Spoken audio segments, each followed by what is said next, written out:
Ah. Radiant team, Baron.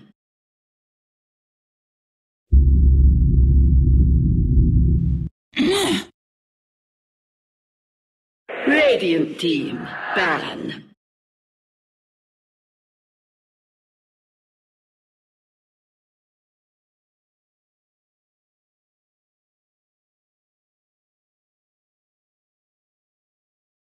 Ten seconds remaining. 5 seconds. Welcome back, everybody, here to the bo2 International Qualifiers. We are doing China Send, and we're almost in the last series of the day. Almost. Yep. We have game number 2 now of EHOME going up against EP.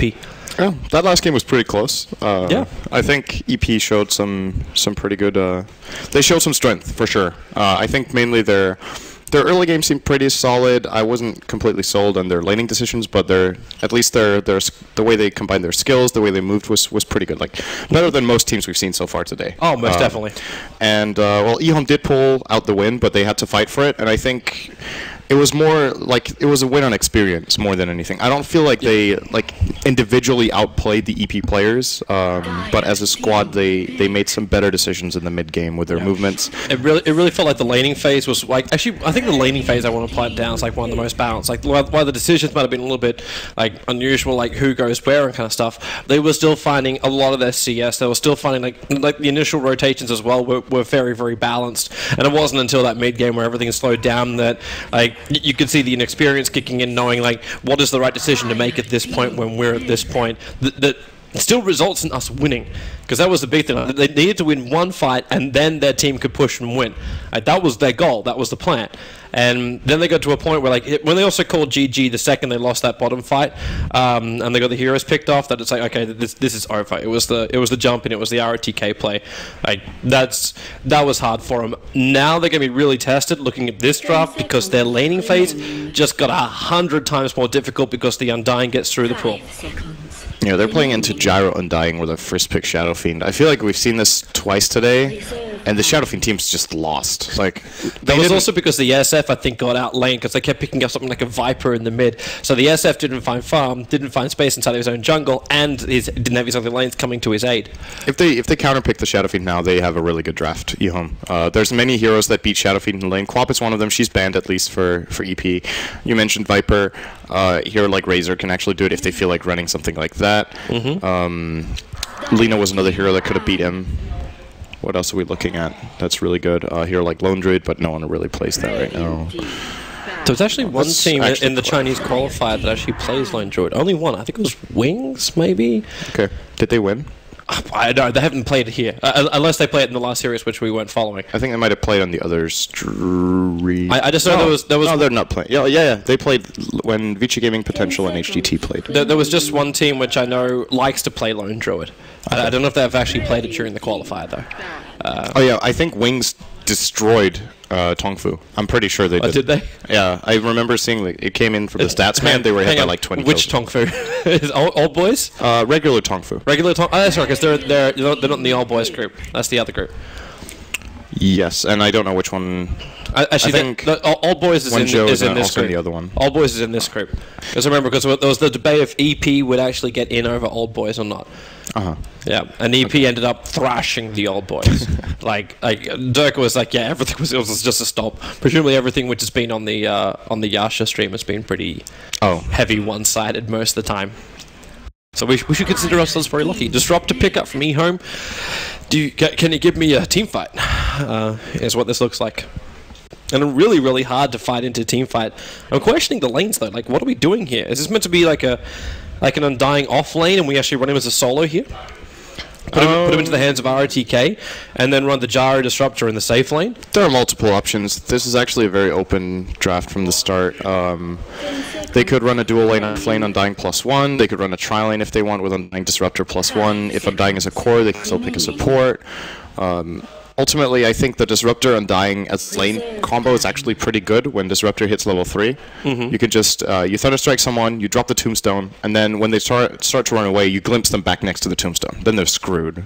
So they could be able to pull something like that off, and then when it comes to mid-game team fights, they have really, really good synergy as well. Like, If the enemy team tries to destroy the tombstone, they generally cluster a bit together. You can get a static storm. If they don't, then it's great. The tombstone doesn't get destroyed. Yep. And once again, well, Glimpse is just an incredible ability. Also good synergy with Gyro. Keeping them in the place for the call down is good. Here comes the Rubik again for EP. And last game for me, the least impactful hero of the game out of all 10 heroes by quite a margin, actually. Yeah. But So- he's got some nice things, like, again, you see the combo with the Rubik as well as the follow-up stunner, which is Lena in this case. But there's some easier things for him to steal, which he doesn't have to be in a front position to grab. Like, that I think is the critical thing for him here. And, okay, well, that answers my question about what laning we're going to get in a way. You're running a Dazzler and Disruptor. This is meant to be like almost dual off lanes, with like a dual off lane with the Dazzle and the Undying. Well, that's the way I'm reading. Yeah, this didn't they have like this exact same draft in a game earlier today? I feel like I've seen these picks. It feels like I'm seeing a nod These from exact LD. 4 heroes. Yeah. I think. And yeah, what they did do was Dazzled, Undying off lane, then safe lane was Disruptor, Gyro, and then mid lane they had Whatever. Viper, I think. The Viper. Yeah, so what's really nice about the Disruptor Gyro lane as well is, you know, it's just very logical. Gyro can force the enemy to move. If you can pull them back with Glimpse, they're dead. Like, you can get away one time, but the second time you die to Rocket Barrage, and that's just how it is. And you're running 3 heroes with no escape mechanisms. Yep, so far. Like, what's the SF going to do? He has to trigger BKB, but Rubik and Lena won't be so lucky. Yeah, I was about to say, you know what hero would be nice for Energy Pacemaker? It would be an offlane Quap, but that is banned by themselves, so that is not good. That could have actually been a really nice pick, but they won't be able to grab that. I think their offlaner needs some escape, like you said. Phoenix is an option they could try to run for. There's really bad heroes at destroying the egg, but if Disruptor is fast, Glimpse can really ruin Phoenix's life as well, so it's tricky. They're going to get the Brew into a Disruptor? So that's definitely playable, but It's you might not have the luxury of using Clap every time, but I don't know if they really need it in some of these team fights. It's a good way of dealing with Undying. Undying will force fights. If you can't respond, you lose towers. If you can respond, then this is the kind of hero you're looking for. it kind of feels to me now like EHOME can open up what they want to do on their mid lane now. Because I'm assuming that's where Brewmaster will end up. He could be in the off lane. I think he's safe lane, actually. You're saying a safe lane? Because I'm also wondering if this is meant to be like a Rubik Lena Brew combo. Yeah, I think it's a safe lane. They could aggressive tri-lane the Brew. I think they really don't want to do that in this game. It is a possibility, though. Well, if they don't, then they could just find themselves with a safe lane Brewmaster up against like an Undying and Dazzle, which you're not going to kill. And that's the combination. Like, you can't kill that. The Dazzle, like, that's the exact combination, because you got Soul Roop and you got Heal and you got Shallow Grave, and the Undying will always get up in your face trying to force some kind of reaction. Actually, that was HGT the way they played the dual lane. Rubik Lena Brew can kill that lane, but they need to do it right. Like their opponents in that game play Timbersaw as the safe laner, I believe, in that series. That was Tongfu playing Timbersaw twice on, who was it? On Kabu in that series. I think Brew is going to be more reliable and probably also stronger. So Timber has the Whirling Death going for him, which is great. But the difference is this time around, if they get a Rubik lift into a stun on the Dazzle, he's actually dead. Like, they can try to Grave and buy time perhaps, but I still think he's going to ultimately get run down and killed off. Then the question is, do they trade? Like, if Undying gets to take a good fight on the back of that, maybe it's you use all your stuns, all your controls, then he just runs after you with Decay, and you can't run away because Tombstone is slowing you down too much. It's a tricky lane, actually. It's not that straightforward. I think it comes down to outplay more than just a team having a flat advantage in that lane. However, if EHOME run it as a tri-lane, then I think they're screwed. Energy Pacemaker. They actually can't beat that lane. The Disruptor Undying Dazzle lane is deceptively strong. This is not a support duo you generally consider, oh wow, they're aggressing us with Dazzle Disruptor, what do we do? But with Undying in particular, it's actually really strong. So EHOME are going to last pick TA, which definitely beats Shadow Fiend in lane. It also beats Lena in case it's a mid Lena. That is still a possibility that they might be considering. And against Brew, it's kind of 50-50. It comes a bit down to luck with the Drunken Haze, and whether or not the Brew times his laning very well with the Haze as well. So I do like the TA though up against heroes like Lena, depending on your time. Only, right? Like it's pretty good. Yeah, what gender is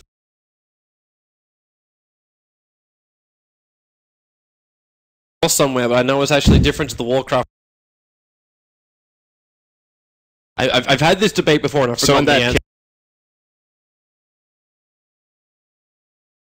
Not that good against Disruptor, but against all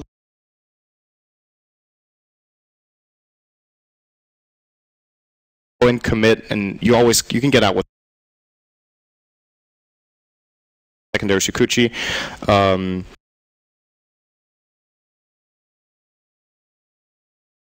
Against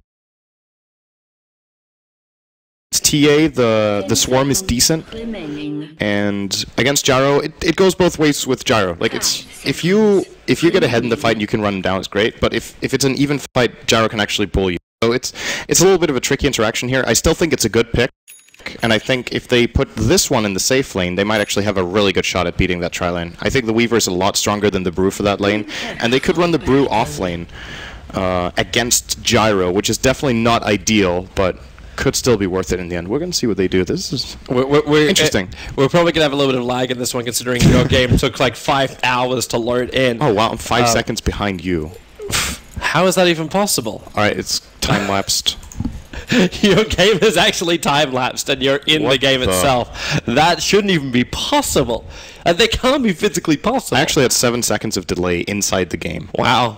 That's a new one. Or the clock was lagging. Let's start our first lag fight as RTK going to move to the front lines. It already starts off with the Decay. Only finds one, however.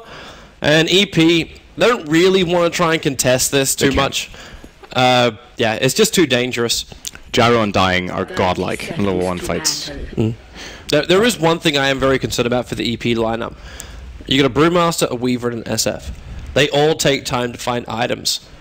And I'm concerned that EHOME don't require such a heavy amount of time. Like the Undying doesn't. Like he just needs like good lane presence. The Gyrocopter, we've proven time and time again that Rocket Barrage doesn't need it. But once he gets level 6, then a lot of like Brewmaster and Shadow Fiend aren't really going to do that much at the same time. And Templar Assassin with Refraction, you got all of this bonus damage so early on that controlling her is going to be difficult to impossible.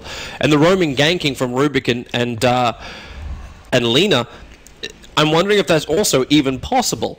Because if the Undying's getting up and you're facing a different lane, then you have to bring support to it. So there may not be kill options for them. It's very difficult for them to deal with CTY in this mid lane. It's a very bad matchup for Shadow Fiend. It's one of the worst he can get, and they can't really gank the TA either. If any of their supports had some damage over time, then maybe they might actually try on level 1, which is a nice idea. I don't think CTY is going to expect this, and might be the only way they really get away with it. All right, he's backing totally up. Expecting this. Well, there's also no reason for him to be forward. Like there's no creep wave for him, like to soak up any form of damage. So he let it go. Yeah, this is really bad news for EP if they waste their first smoke. They're going to rotate top, and this might actually work. I think Dazzle already skilled Shadow Wave, so then there's no grave. No, he didn't skill yet. Well, they can start with a Rubik Telekinesis and do a Light Strike Array and Fan. Shikuchi down, he actually goes to the Shallow Grave. So he's back into safety and saves himself being the first blood. And there's no tick damage from anyone on EP, so he's fine. That smoke still has value, then. Like, they force him to skill Grave, which is really good for them. If they can put a lot of pressure until he reaches level 2, they can actually bully Undying out of the lane. And a Dazzle with Shallow Grave is, like, he's basically a hero that doesn't have a skill right now. The cooldown of that is so ridiculously long, and yeah, that's pretty alright. He's swaggering more than usual. Dropping some frames here. It might almost be worth the disconnect, reconnect kind of thing. Oh, it's scary. You might not be able to get back in. Yeah, that's true. Like, that happened to you. I got back in. Congratulations, Sind. Welcome back to the world of the living. Templar Assassin is almost for the world of the dead at this point. Refraction's the only thing that's keeping her alive at the moment. And where is this bottle? She's not near it yet, and got to keep a distance away from. Shadow Fiend's actually winning the lane. That's really surprising. I think she ended up copying 2 raises while the Refraction was down. I think that's what actually ended up happening. I say think because I'm not certain. And this is very uncharacteristic for CTY, who is an exceptional laner, and generally if he has a favorable matchup, he wins against his opponent. But this Shadow Fiend, correct me if I'm wrong, didn't even get help from the one. Like, they helped him block, and then they left him alone. Yep, that was it. I guess the threat of the gank might have given him 2 or 3 CS, and that does help a lot, but still, this should not be happening. He's doing a very good job. Oh, no, CTY. He's hugging the tower closely. If they kill the courier, this lane is lost. They won't. The Observer Ward watched this movement. Actually, on the off lane, it was the wall which was up. There's no glimpse available by the looks of it. It was just a wall, and yeah, glimpse still on cooldown. Yeah, but they can't lose it because they saw the Rubik pick up a double damage rune and walk to where he is. So this courier is going to go the very, very scenic route through the Radiant jungle. Yep. Oh, they grade it. Okay. That also Well, then helps. it's 100% safe. Yep. As long as it doesn't go back straight down the mid lane, which is exactly... Oh, hang on. It was almost going directly back down the lane, and now it's going to be given a bottle as well after using his movement speed to get out. But Rubik has lost patience, and he's left. Oh, this is going to take a while before he gets this bottle back. That's a good 30 seconds. He probably has to wait for that, so... But you need to expend the entire thing. Like there was no other choice for him, and I think he also knows he's not going to get any runes. It's really nice to see how Old Chicken plays this matchup. This is really how you want to play against TA as a longer range hero. A lot of the time you will see Shadow Fiend players against TA just raise farm, try to get whatever CS you can. But the way you take control of the lane is just you consider refraction non-existent. Like you just play against her like she's a melee hero and you just want to hit her all the time to harass her out of lane. And ultimately you're going to break refraction and then you raise. And if you get, like you said, that he caught him off guard with a couple of raises earlier, you can suddenly take control of the lane. And most experienced TA players don't let it happen, but everyone is obviously can make mistakes in the lane, and he is really just forcing them out of CTY. This is impressive. I'll ask the question. I saw something quickly as we had the hero levels up. Why is this Rubik still level 1 4 minutes into the game? Not even level 1. He's 2/3 of a level in. There's nothing coming out from this support at all. And we already pointed out how ineffective Rubik was during the last series. Like, if you're having a Rubik who's not fighting any levels, not fighting any farms, so you got no repositioning ability, and he's meant to be the one that sets up for the lean and not the other way around.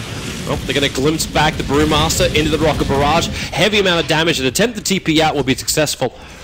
Yeah, that's not going to happen if they have a point in homing missile, but he has chosen not to skill that. I still think second point flak. I think it's a really good value point. That would have easily been first blood there with a homing missile. And but they would have had to start with homing missile because the homing missile still takes longer. Yeah, but he got glimpsed back, right? So he would have basically been glimpsed into the missile. So as long as he just throws it at some point, then it should have been an easy kill. But yeah, interesting to see. Well, it's standard. I just feel like a lot of the times players just skip the homing missile without like that extra value point in flak cannon. How much does it really do right now? Is the question.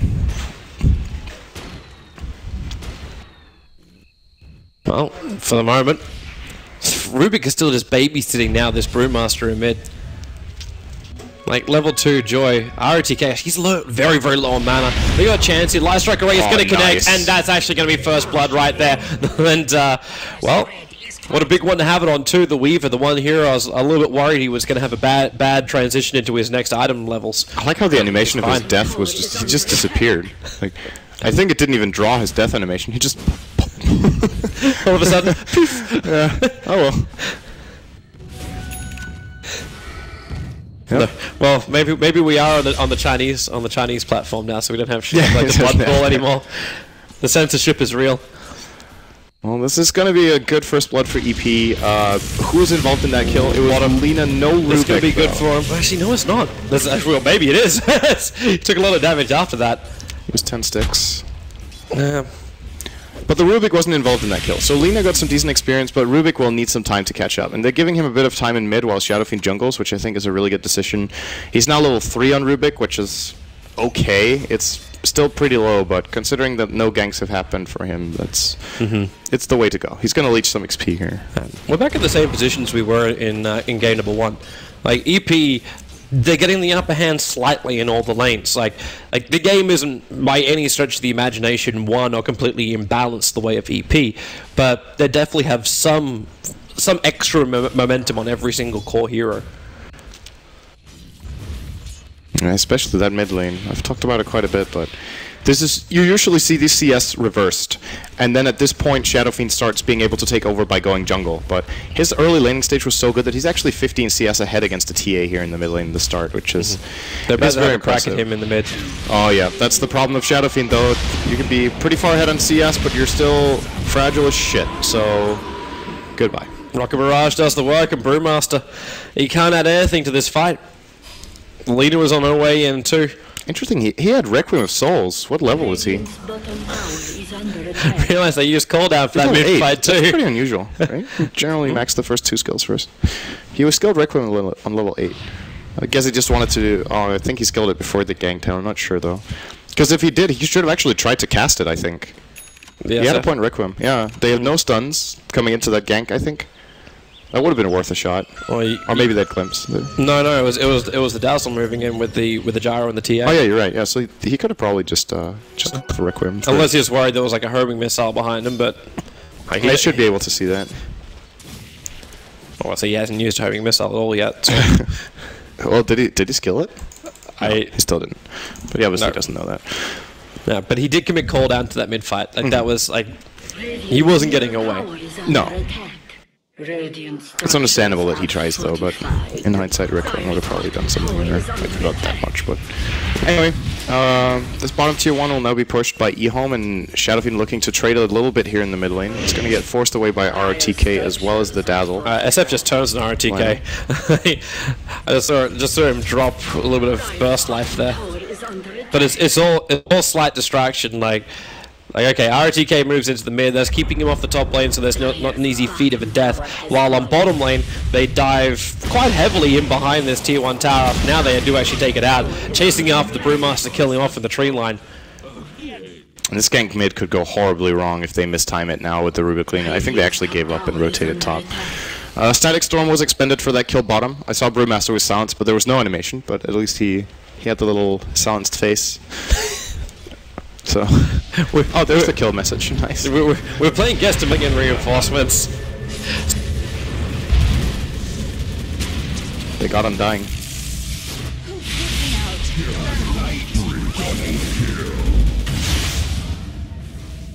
Not so fast.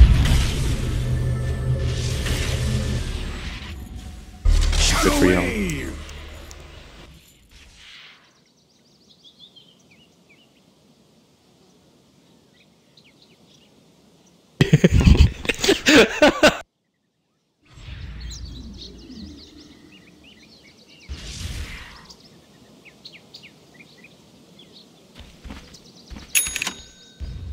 Dire's top tower is under attack.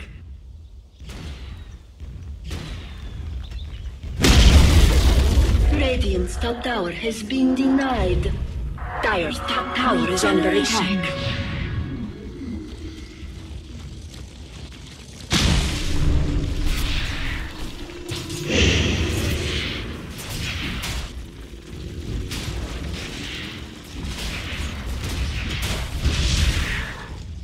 Dire's top tower is under attack.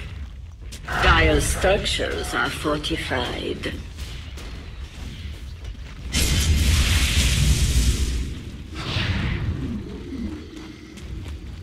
Radiant's bottom tower is under attack.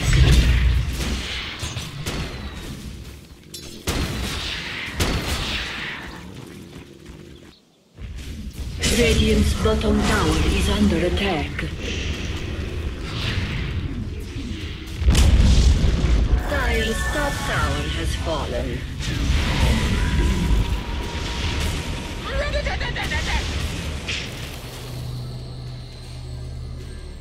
Radiant's bottom tower is under attack.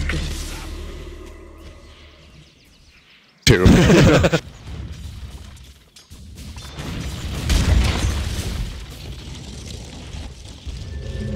Dire's middle tower. That's kind of... That's when you make it up. That's the beautiful thing about radio. No one ever sees what you're doing. And let's go back into the game and we can see Oh, it looks pretty smooth. Yeah. And No. there goes your Dazzle. Yep. Fan got him. Mm-hmm.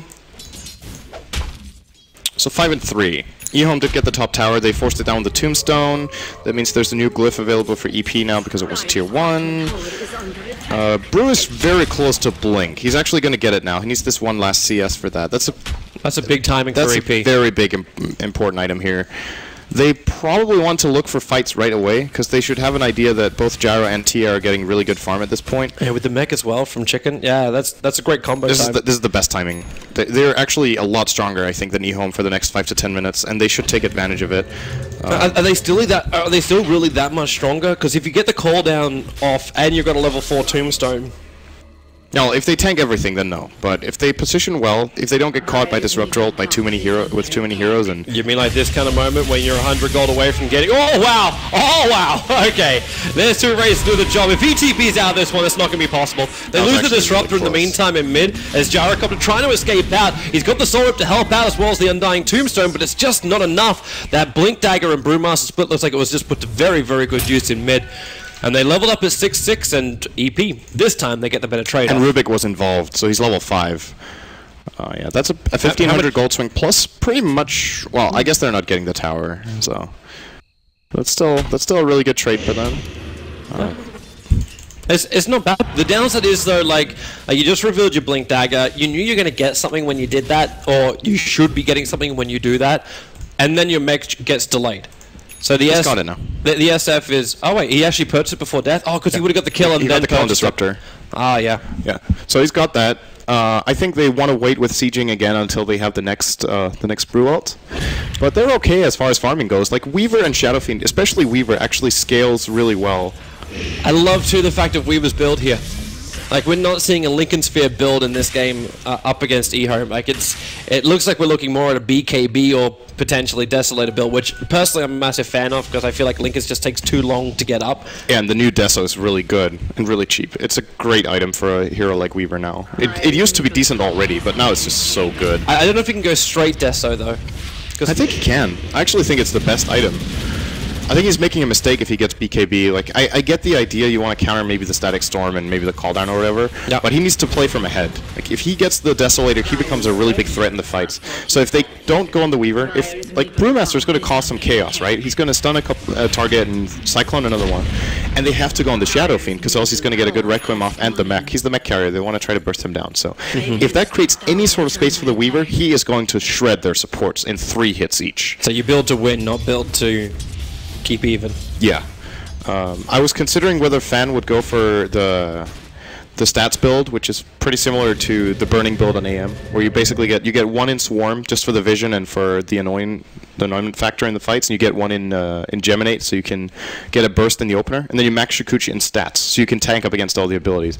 And I think that's actually more often than not the best build, but in this game, he doesn't need the tankiness in the stats because there's so few counters. So he can go for the really high-impact Weaver build, where he goes all points into his actual skills and a Deso, and it's actually one of the scariest heroes at like 18 minutes into the game. Sick mobility, hits super hard with the double attacks as well.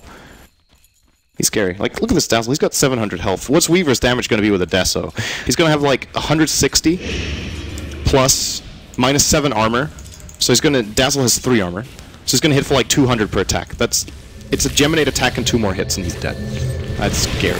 They're going to battle again. The Tombstone's going to be dropped. A very quick jump down. The Disruptor holding them. It stops the Brewmaster from getting the split off. And that's the big one. EP, now they're going to get themselves out of here. The ulti flying out from Whole Chicken. But how is he going to live after it? Not long, that is. He'll still have his death ulti. But Fan running away from here as quick as he can. Lean with a Guna Blade. Can't even finish off the Disruptor. So it's 3 heroes for the price of nothing. And a Courier with the Mithril Hammer, which belongs to the Weaver. Also just sitting in the trees on a perch. Standing there. Oh wow. It was just trying to get a very good camera view. That's a huge play from DDC though. If he doesn't stop that split, they get destroyed in that fight. Yep. The Tombstone got removed instantly by the Weaver and the Shadow Fiend. It was placed in a pretty poor position from RTK. It was very forward, but it almost felt like EP stopped to take care of that, so they couldn't get down to help anybody. But the group was so deep anyway. Yeah. I think, without seeing it on camera there, I think he wanted to blink clap split, and that's one of those situations where you just blink split. Like, Disruptor's chance of counterplaying that is very, very low, but that extra 3/4 of a second or whatever it is it takes to clap first, it allows them to counterplay. But Disruptor saw it coming too. Like, you're running at the tier 1 tower, and then you blink into the trees. He could have even just split, maybe, without blinking. Just split at the front of the tower and then just start the control as you go in? Yeah. That would make a lot of sense.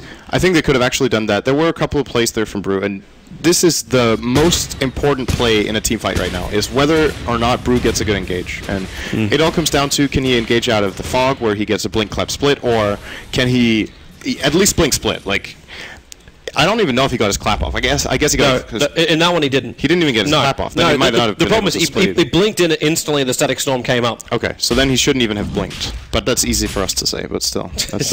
Yeah, we can judge from the armchair. It is very difficult not to clap with Brew. You feel like you're wasting a lot of your potential if you don't. But sometimes you just got to realize that the risk-reward ratio for using a clap first is just not worth it sometimes. And that fight not even worth it for the blink. They're going to be so quick with this because they got the Desolator over on the Templar Assassin and a double damage rune as well. Like, this is one very quick Roshan. And EP, like, what are you going to use to scout for this? Like, you can throw out the Scarab Beetles. Okay, the Slave is actually used. And now the Beetles are also coming in. This might actually be a play if he wants to. Well, got no way to jump in, however. Or maybe they do. Brewmaster, this time he'll get the split up instantly into it. And TA might be stunned up, but the Brewlings have just been disintegrated by the Templar Assassin.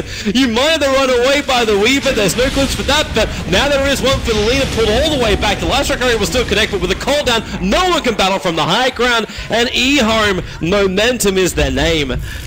And they, wait, well, fan. No detection. They could have maybe glimpsed that. I don't know if he had it off cooldown again. I guess he doesn't. No. How quick did that Brewmaster die? Did he actually lose both his fire and his Earth Brewling just through like side blade attack? I think so. The TA hit for like 300, and yeah, with Deso that's like 350 or maybe 400. I think the Brewlings have like 0 armor, so that was pretty scary. They couldn't really follow through. They went. I think he was a little indecisive there. He went in for the blink split after Roche died. Then you might as well not do it, right? You want to do it to contest the Roche and try to steal the Aegis, or at least get a fight where maybe they kill Roche, but you get a couple kills. But he went in when it was too late. And then, in addition to that, RTK dropped the Tombstone, and his team couldn't follow through. They were like getting zoned out by zombies from below. Well, here we go again with the Tombstone dropping down. Call down that will give him a lot of space. The Desolator is over on Fan this time around, but the leader! Oh, she has been ravaged by this Templar Assassin. And now they just want to get themselves out of here. They've still got these Beetles on them. So into the meld. Central wards are down for the Radiant side, so they know they're not being watched by any other sentries from EP. But they've had enough. They've already done their damage. They just want to get out. Oh, this is scary. She can actually one-shot Rubik, I think.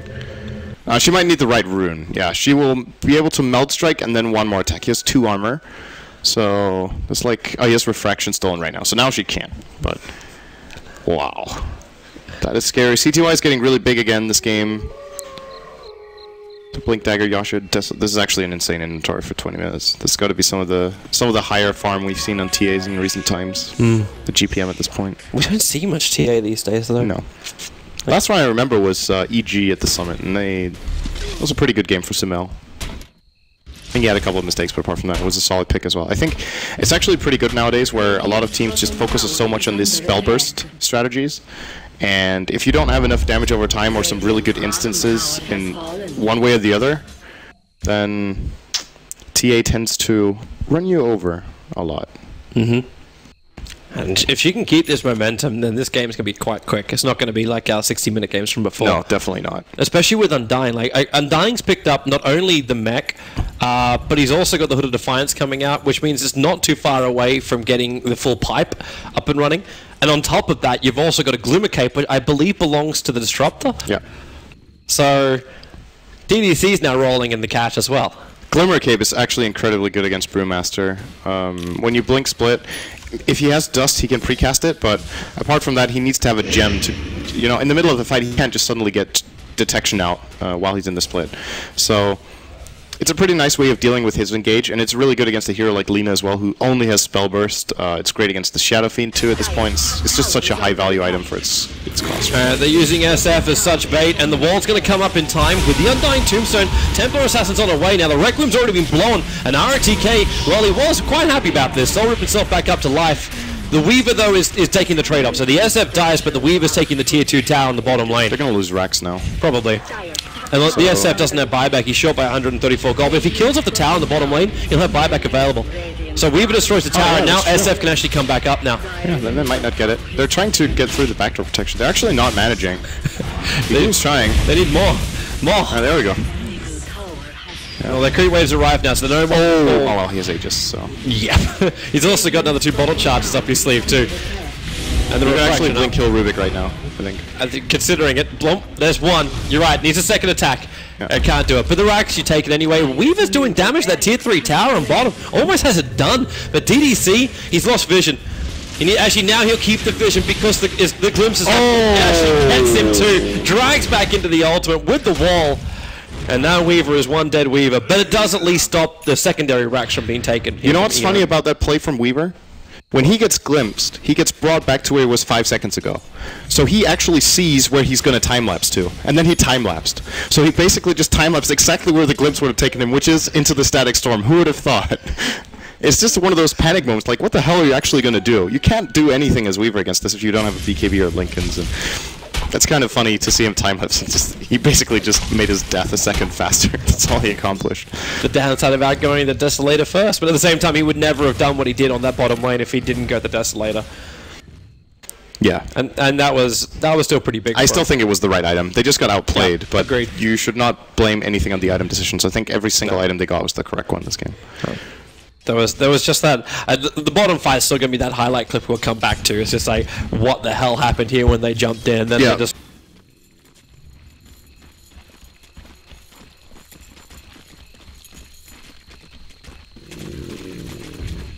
Dire's bottom tower is under attack.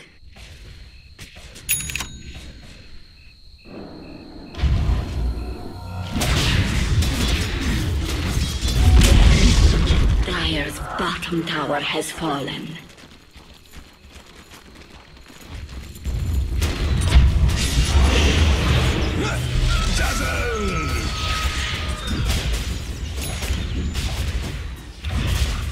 Dire's bottom tower is under attack. Radiant's middle tower is under attack. Dark light.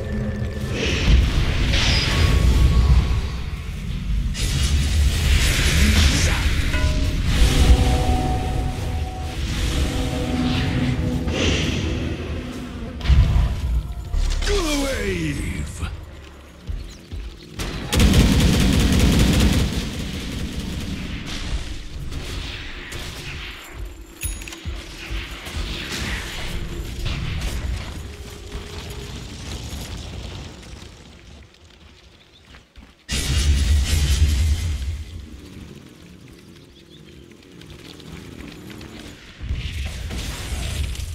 Radiant's top tower is under attack.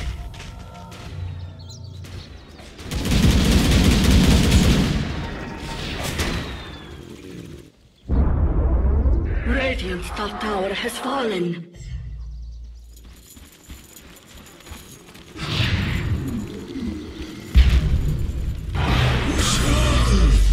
Dazzle. Dire's structures are fortified.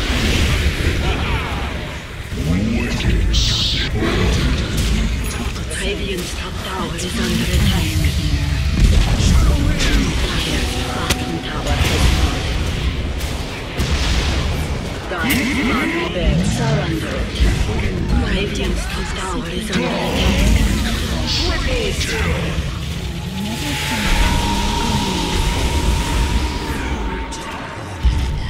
Dark light.